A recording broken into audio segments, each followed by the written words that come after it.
Welcome to Backstage Money, real world finance for musicians. I'm your host, Jason K. Powers, and this is the show where music and money collide, where we get real about what it takes to make a living doing what you love. You're going to hear honest stories, practical lessons, and raw insights from musicians and industry insiders who've been there, done that, and are still making it work. So let's get to it. Today, I'm excited to be joined by Dale Thompson, singer, songwriter, storyteller, four-time Dove Award-winning artist, and notably the frontman of the band Bride. Dale, welcome to Backstage Money. Thank you for having me. Yeah, I'm excited to have you. Now, Dale, tell me a little bit about Bride. Bride's been around since, 1983, is that right? Troy, my brother, and I formed the band called Matrix in 1983, which evolved into Bride in 1985. And even as Bride, we were still playing some of the old Matrix songs live and calling them Bride songs. So yeah, it goes way back. We just say like now we're celebrating our 40th year as a band, So that was one of the we were touring with Petra in Brazil. They were celebrating their 50th year and we were celebrating our 40th year. So That's awesome. yeah. That's fun. Yeah, that's one of the reasons I wanted to have you on the show is just that. I mean, you guys have been around for a while, and you've seen the ups and downs of the career and the good, the bad, the ugly, and you've got some experience under your belt, let's call it. Yeah. Give me a kind of a quick rundown of how did you guys even get started? How did all of this just come to life in the beginning? I come from a very musical family. All of my uncles play music. And my dad, we just grew up in a home where dad was always singing and playing guitar. And then back early on when I was just a small guy, I just remember them in my cousin's basement, 4 or 5 people playing guitars, mandolins, banjos, violins, or fiddles, whatever you want to call it. And so Troy and I grew up playing music. We had a Southern gospel band. I believe I was probably 10 or 11 and Troy was like 8 or 9 or something like that. And we traveled around the local churches. We were called the Hillview Lads. Well, that was back in the 70s. So we have all that being inundated with music all the time in the house. My dad still plays. He's 81 years old and plays piano in church and sings, and he's recorded with us on some Southern gospel songs that we've done. So it's quite cool to have. That's great. Yeah, but that's how Troy and I started. We didn't start off to make records or to travel or to tour or anything like that, really. But just one thing just kept leading to another, and that's how Bride ended up. We were in Pottstown, Pennsylvania, opening for the Daniel Band, and we'd only released a cassette at the time, a Matrix cassette. And I think the Daniel Band, which we just played with the other day, which is quite cool 40 years later, we were spotted by a record company back then, if you want to call it a record company. But anyway, and they signed us, and I have to say, without them signing us at that point, we probably wouldn't have done much else. We weren't looking for a record deal. We were just trying to sell a few cassettes through the mail. And so I read an article at some point that it kind of touched on. I'm wondering if you could touch on that about how when you were ready to record your debut album, you Show No Mercy album, you started out with this modest budget, and how that came to be. Well, Refuge Music Group is the label that I'm not going to name. We were on their Pure Metal Records, which I won't mention that name either. And so they signed us and said, "Can you do an album for $2,500?" And we're like, "Yeah, we could do 4 albums for $2,500," because we didn't really know what it took to do an album. We had demo tapes, but so we went over budget. Show No Mercy was $2,750, and it's only because they wanted another song. So that was hiring the studio, mixing, mastering. I think we we brought in a couple of other players, but we didn't pay them because we didn't have any money. So that just launched 3 albums with that Pure Metal Records. And Live to Die is one of the ones that people still talk about today. They want to hear songs played live from Live to Die. Whereas we're now playing songs off almost all the different records when we play live, just so people will say, "Oh, they did play one off of such and such."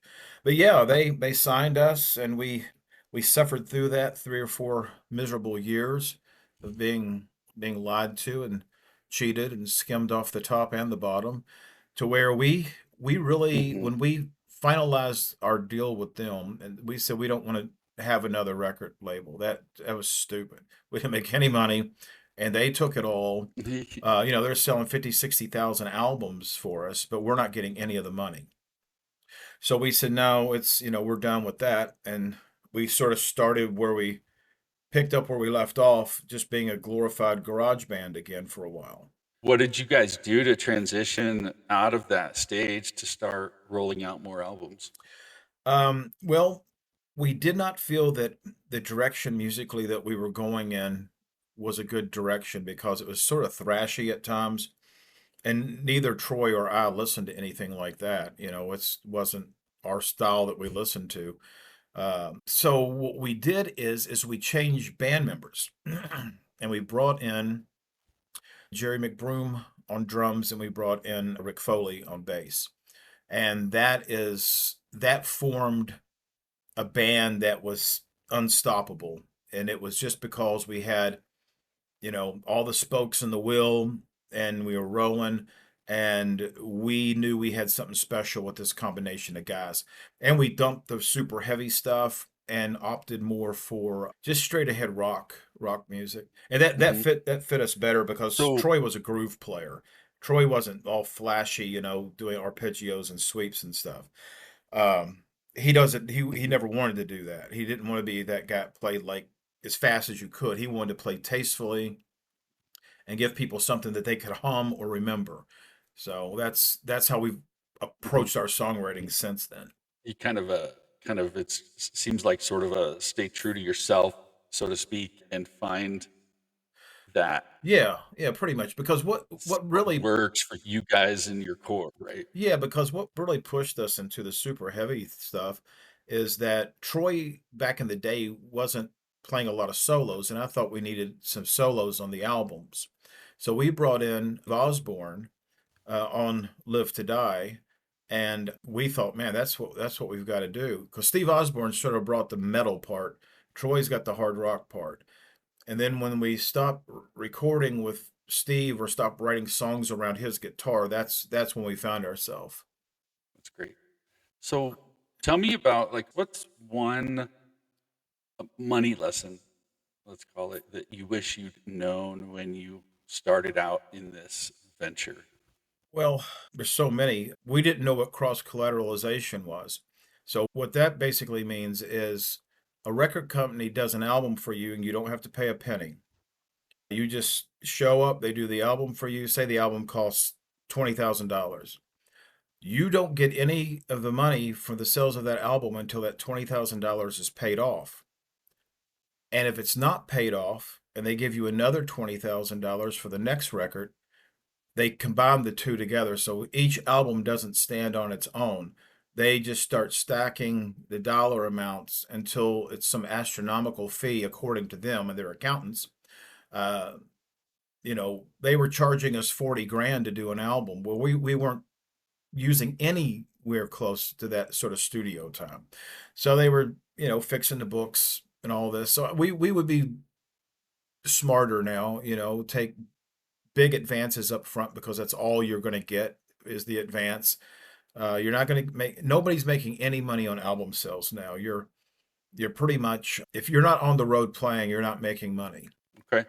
Well, so that would kind of be one of my questions is what's been over all the years, what do you think one or two of the most reliable ways you've earned income through music Well, has been? definitely touring, having merchandise that people want to buy, because if you go out and you playing shows just for the honorarium, which isn't much, hardly, that bands on our level, we don't get $50,000 a show.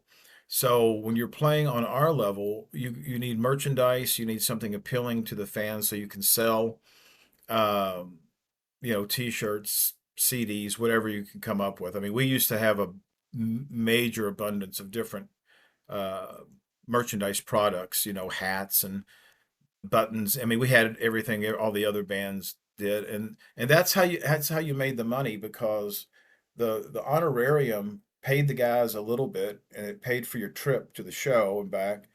But it didn't put any extra money in your pocket. So unless you were playing, you didn't have money to survive and to eat on if you had big lulls in your touring. So we tried to go out and do about 100 shows a year.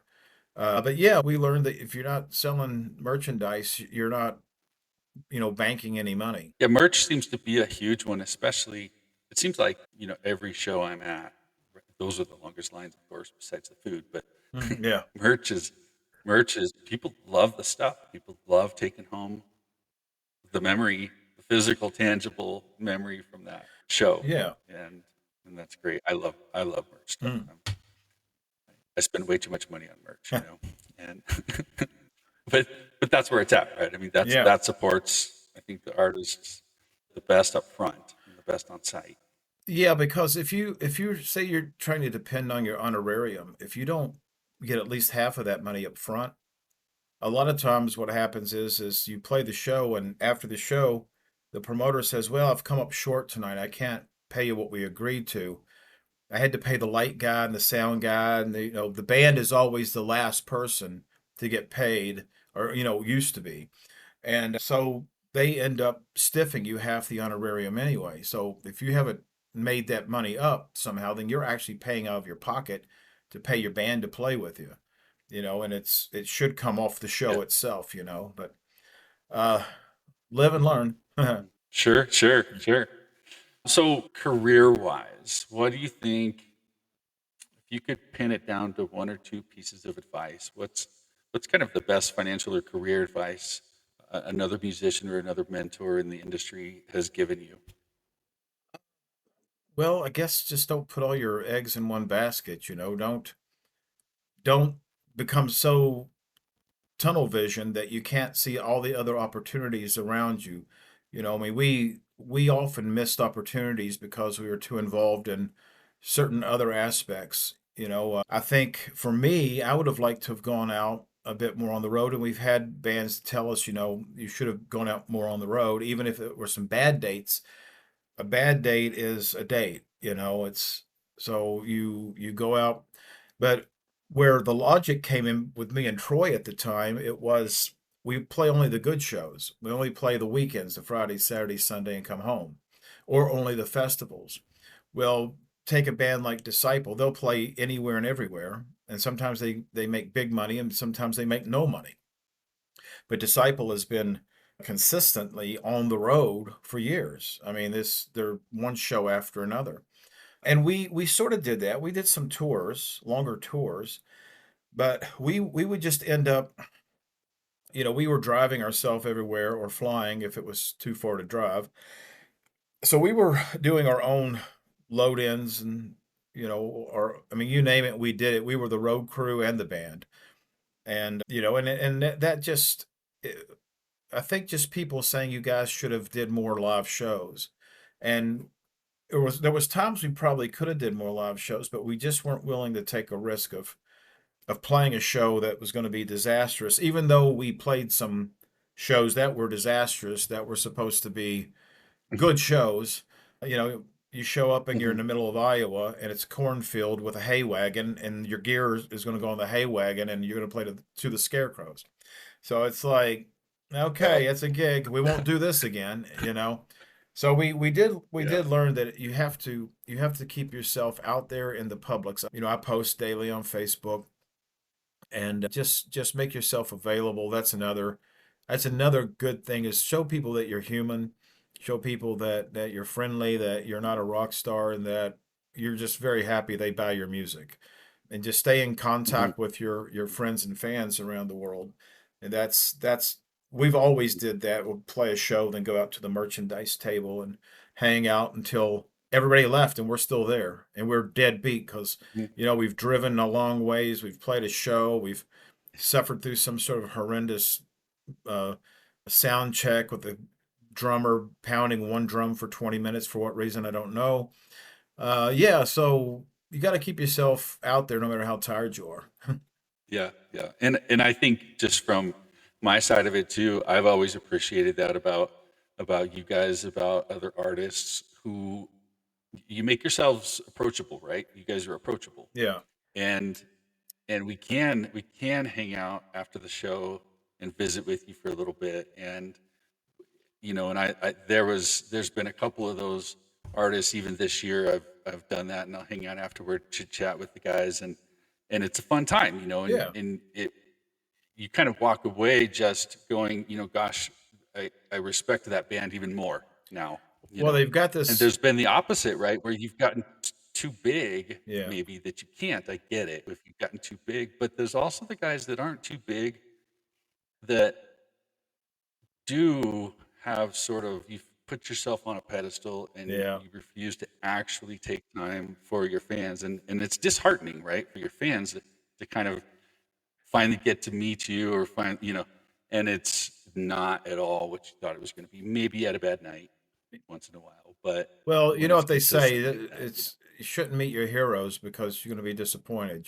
It's that's the problem because you yeah, build somebody up yeah, in your mind to a certain degree and you catch them on a bad night or a bad day or catch me in a bad mood on Facebook and suddenly I'm getting blocked. So it's like, sorry, yeah, they got these things now called meet and greets, which when they first heard that, because we always meet and greet afterwards. So people that we don't do our own meet and greet.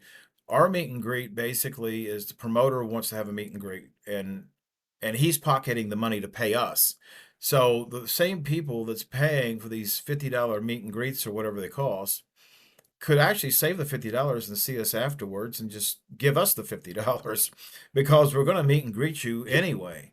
It was, one event we did this meet and greet. There was like 100 people there, and then the next day we showed up for it was a festival and showed up again, and we're at a merchandise table and 200 people line up to talk to us, and we talked to every single one of them, yeah, and some of them were the same people that paid for the meet and greet. So I don't know who started that, but it's a weird thing. yeah, yeah, yeah. It's been pretty popular, right? We certainly, on the fan side, right, we certainly love that opportunity, but doably, right, again, being able to hang out after the show and visit unscripted, right? You're not rushed, you don't have a timeline, it's not step and repeat, these kinds of things. Yeah. That's what kind of makes it hard. Yeah. Well, okay, so money aside, what keeps you creating and pushing forward even when the business side gets tough? I just have a lot of creativity, a lot of imagination.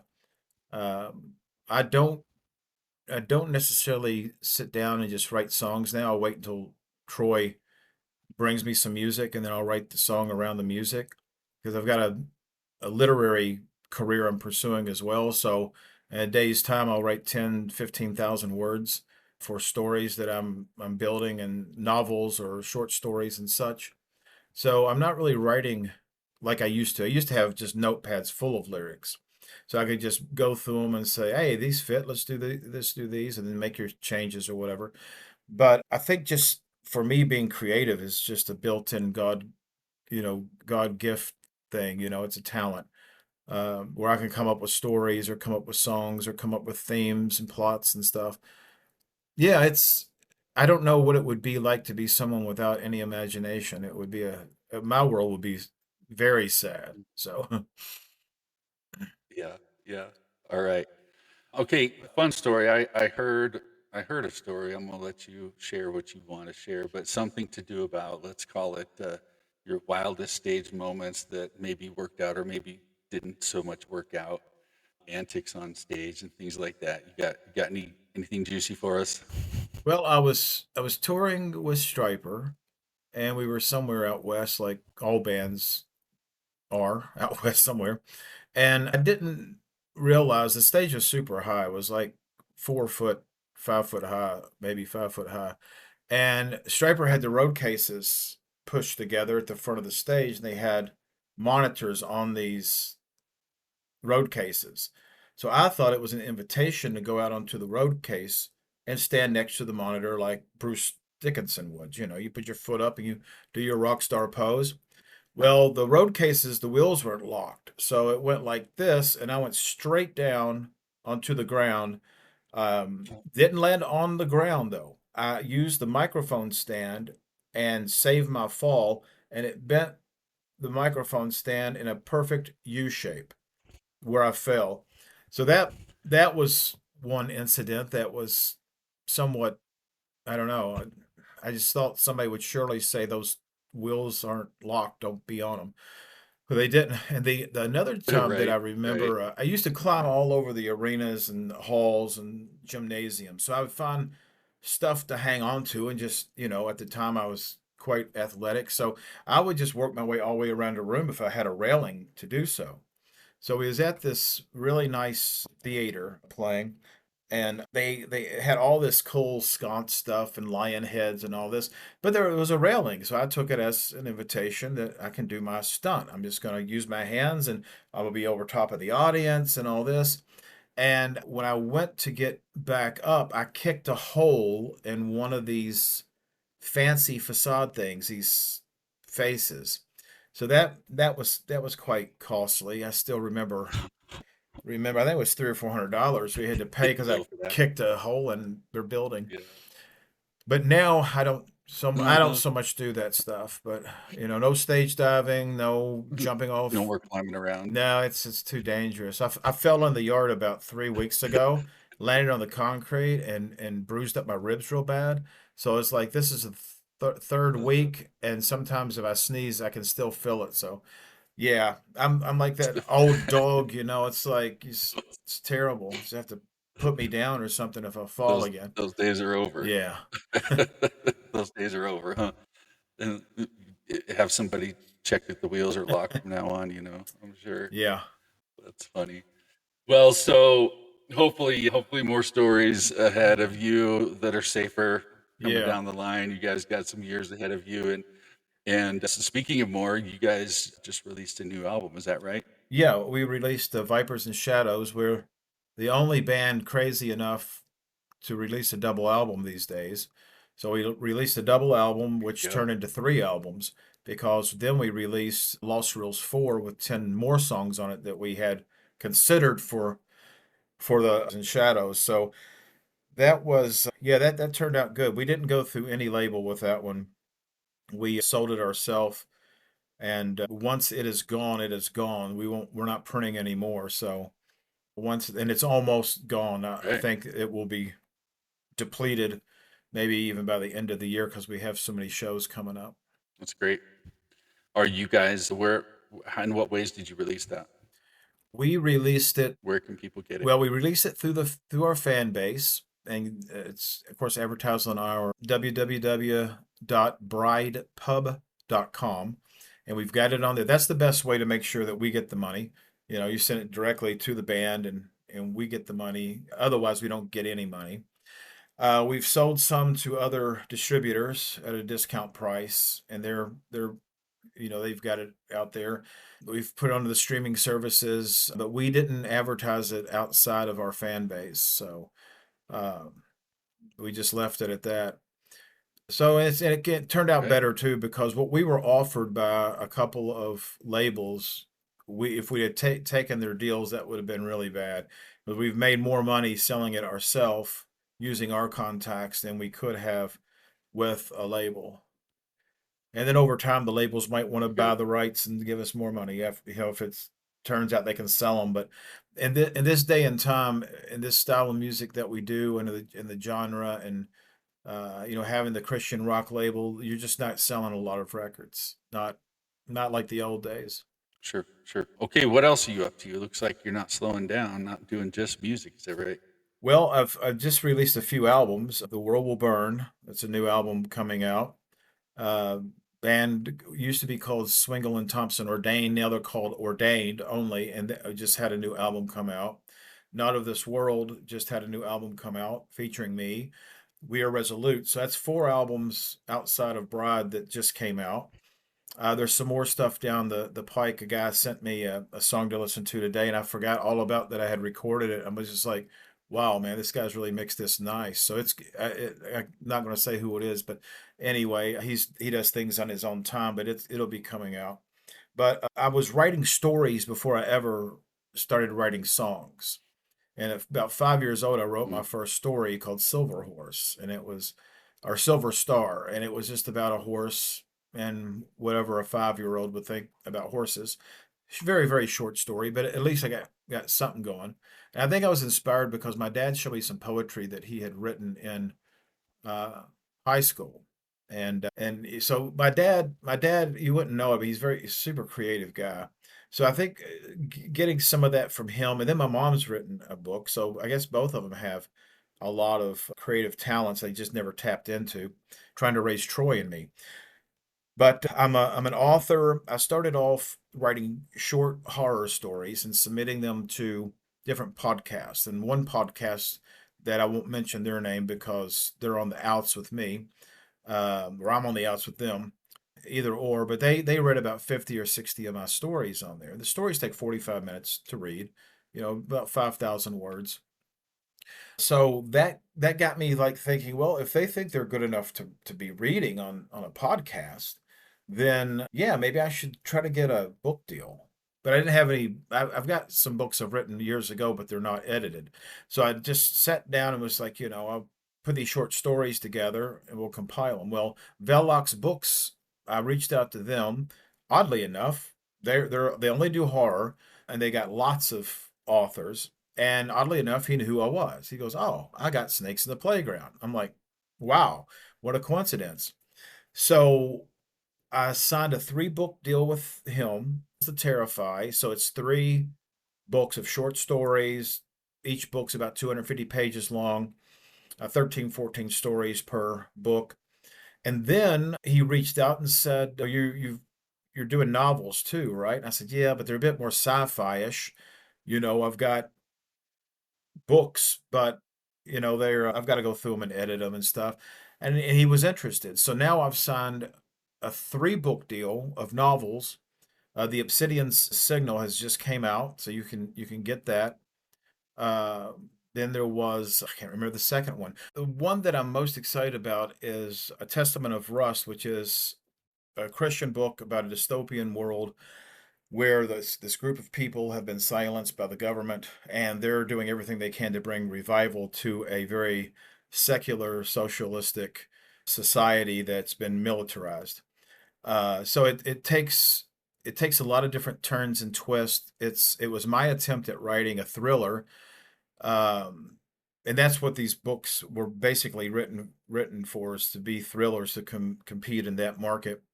But that book, Testament of Rust, will be out in December.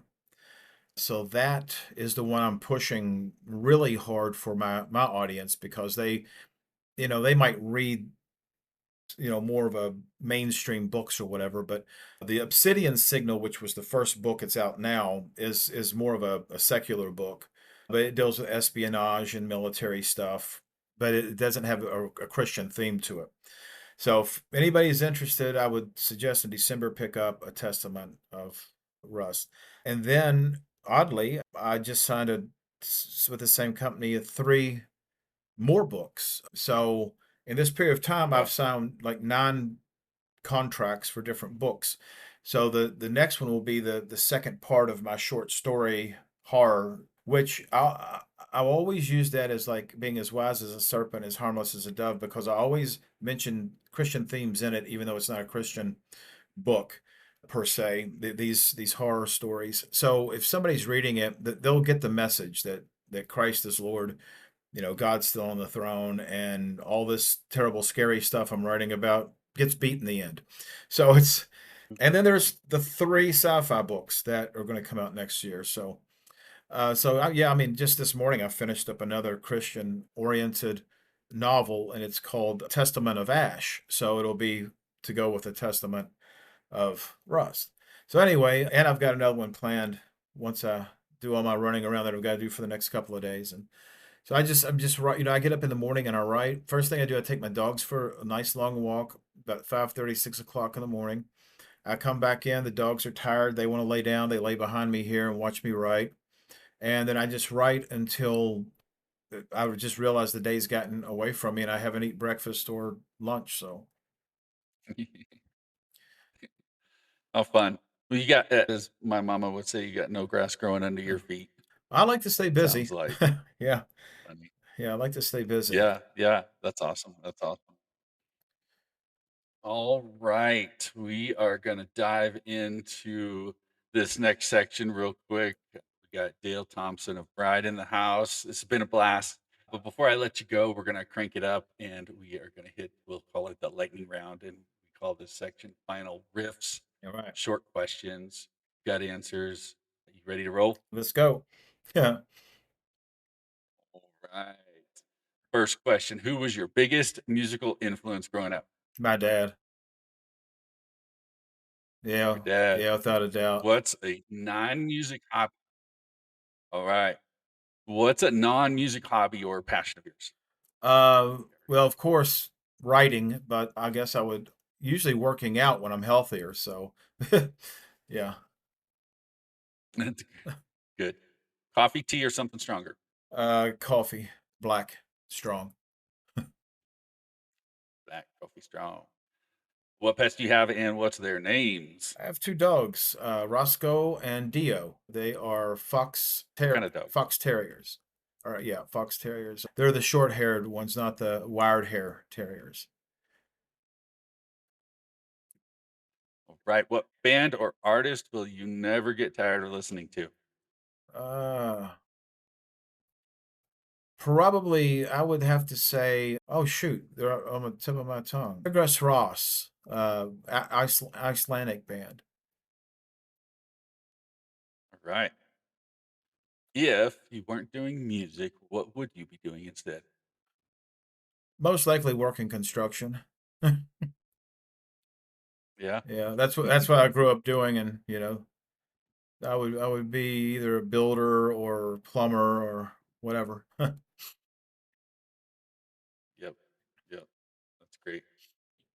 All right, guys. Huge thank you to Dale for being on Backstage Money. And for everyone listening, this podcast is about more than stories. It's about building a community of musicians who take control of both their art and their money. So if you'd like to learn how to do that yourself, I put together a free ebook. It's called A Musician's Guide to Infinite Banking. Head on over to 1024wealth.com/music and grab your copy. It's my way of helping you start changing the way you think about your finances and your future. Thanks for tuning in to Backstage Money. If you enjoyed today's episode, hit subscribe on your favorite podcast app and share this with another musician who needs to hear it. I'll be back next time with more real world stories and strategies from behind the scenes of music and money. Until then, keep your money and your music working for you. Thanks, Dale. Thanks.